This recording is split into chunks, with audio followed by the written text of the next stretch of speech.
Well, I wonder what you're celebrating with: a ram, a goat, chicken? How much did you buy it? But anyway, yesterday was World Micro, Small and Medium Enterprises Day, and we had the Vice President, Kashim Shettima, announcing that the federal government is committed to facilitate swift access to single-digit loans for Nigeria's small businesses. Now that's something to look forward to. The Vice President disclosed this in a statement issued by the Director of Information, Office of the Vice President, Olushola Abiola.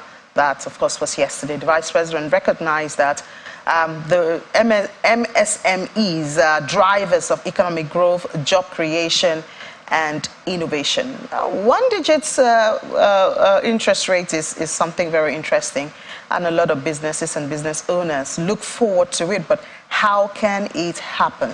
Well, let's have joining us for this conversation Mr. Emmanuel Ijewere, is the Chief Executive Officer of Best Foods Global Limited.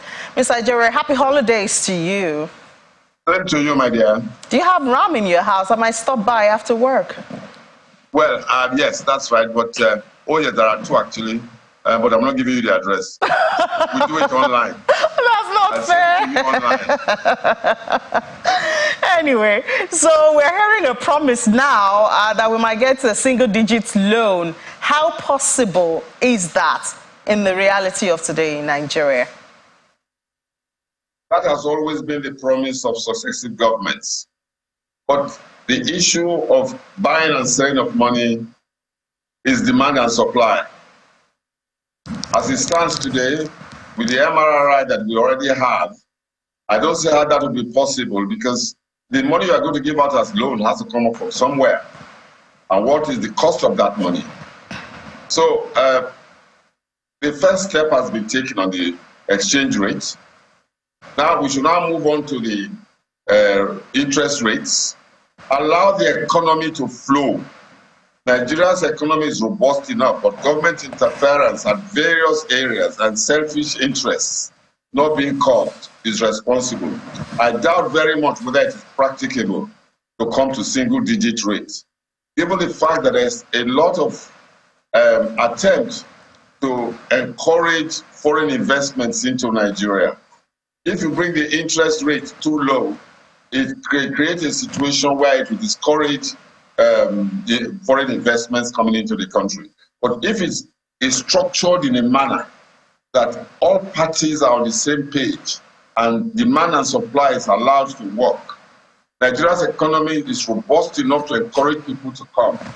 All those other existential situations that we have in the country, the issues of the insecurity, the issues of unreliability of government policy, and so on and so forth, if they are put in place and the foreign investor comes in saying to itself, I know what the government is going to do, therefore I can entrust my money to this country. That's where it comes from. The various depositors in Nigeria themselves, the Nigeria's economy must be looked at from this position. You are either rich or you are poor. If you are poor, you just have no say in the economy. If you are rich, you determine whether the money you have, the big money you have, which is disproportionate to your own share, you take it abroad, or you put it somewhere, or you invest it in business.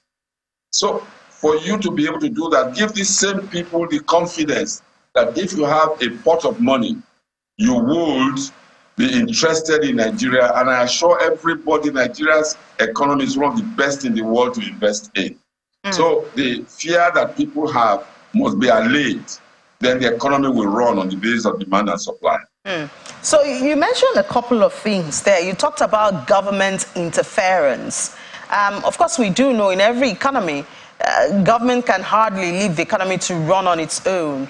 And then the other side is you can hardly have a perfect equilibrium, in any economy at all. So what do you mean by government interference, and what will be an acceptable government interference? First and foremost, develop confidence in people.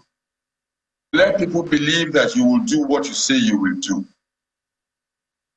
Avoid somersaulting policies. Once you have given the people your direction, follow that direction and stay with the people. Keep on discussing with them. Open it out. There's too much opaqueness. There's too much secrecy in Nigeria's policy formulation. So we need to now get those. So what I'm actually driving at is that let's start from the current position today. Government interference does not mean that government should not be involved in the economy. Of course they should be involved in the economy, but on the basis of mutual respect of the people and the government. Government must not see power as a source of energy, as a source of doing what they like. They must see the people as the source of their power. As of today, government officials don't see the people as the source of their powers, but see themselves as the source of their own powers. So government interference means that avoid a situation where you create fear in your partners. See investors in Nigeria as your partners. You are not there to be the policeman or the soldier or the whip-carrying man in the economy. You are as a partner of the people. So government needs to change its own psyche in terms of who are we? Are we for ourselves or for the people? What do the people want? How do we collectively work towards this? This has been the situation. Now we are having a change in the governance of Nigeria. Let us now start thinking, changing our mindset. The private sector will move when they see the government moving in the right direction. Now, you also talked about, of course, the issue of interest rates, and you painted the two scenarios. If the interest rate becomes too low, it discourages some activities in the economy. If it's high, there are other activities. We just read in oil prices, some of the movers, the expectation that even in the US, in Europe, they will continue hiking interest rate. How do we find a balance? While the vice president might be promising a single digit, we know that's almost impossible at this time. But how do we find a balance to accelerate economic activities with the interest rate and yet not discourage foreign investors? First, the foreign investors are important, but you also have local investors as well. There's a lot of money in this country that goes out that don't need to go out. If they have the confidence to invest in the Nigerian economy, and they need to be convinced by the government that this economy is a good, solid, and resilient one. And that is true. The Nigerian economy is very robust. But the biggest fear, like I said, is the fear of government's own attitude. There are so many people in government who should not be there. All they think about is, what do I get? There's too much what do I get in governance. Government has to psychologically say to itself, what will the country get? The interest rate can come down. It will not be as dramatic as it is in Europe and the United States, where there are many single digits. Look at when they go and up their interest rate, is 0.5%. Hardly do you have even 1%. What do we get in Nigeria? What do we have in Nigeria? What's the level? Let's just bring it down. For people to further understand what I'm driving at.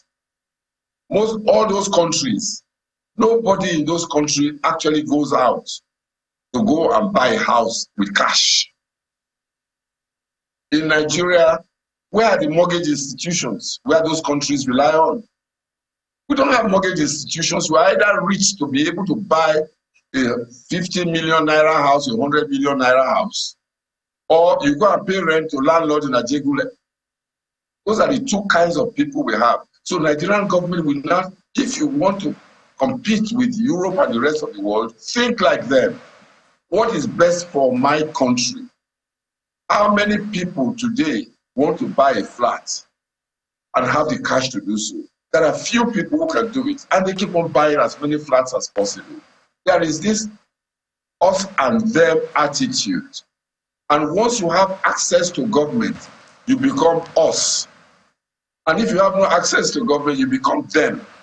We need to fundamentally change our mindset. There has to be a paradigm shift. That's the point I'm saying. Let us not start talking about things that are peripheral. The issue is fundamental.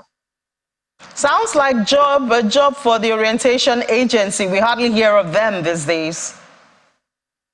Well, I think the orientation agency must start from the president of the country. He must put in place that if you touch government money, you'll be punished, and everybody will know about that. That will be an example to everybody. That's where it comes from. Not to set up an organization called orientation for people to change. People cannot change if government is not showing and leading the way. You said to the people, I want to be voted for. I can change Nigeria. I can make Nigeria better. You get there, you come and set up an agency on one side that you will not even fund, and then you say, let them go and do it and hold them responsible. No, responsibility must come from the top. There must be orientation at the presidential level. There must be orientation at the legislative level. There must be orientation at even the judiciary.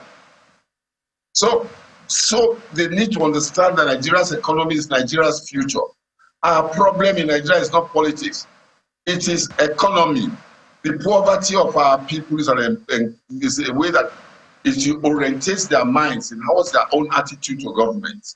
We need to now change an economy, make the economy is the people's economy. They see themselves. When they invest, they know that there's a level playing ground for everybody. Not that those who are in government have a different situation. Let me tell you, what is the salary of the average legislator in Nigeria? What's the salary of the average worker in Nigeria? They all buy from the same market. There's no market that's designed for the legislators. Has anything been done about it? The psyche of the people is that these people are there to grab as much as they can. And they will not listen to them until they prove to us that they are here for the sake of Nigeria, for Nigeria's future. Unless we do that, let us stop talking about all this one that you put a group of people together to come and reorientate. How can you come and tell me that it's all right for somebody to get 20 million naira a month and for me to get 200,000 naira a month? And we go to the same market, we're the same country, and we say Nigeria belongs to all of us. It doesn't. Well, we have to make Nigeria belong to all of us because in the true sense, it belongs to all of us. Well, thank you so much for your time, Mr. Emmanuel Ijewere, the Chief Executive Officer of Best Foods Global Limited. Enjoy the rest of your holiday. Same to you. I will send the meat to you. I'll be expecting. Have a good day, my dear. Thank you, you too. All right, well, virtual meet, I'll be waiting for that. After the break, AFEX Commodities Markets is up next.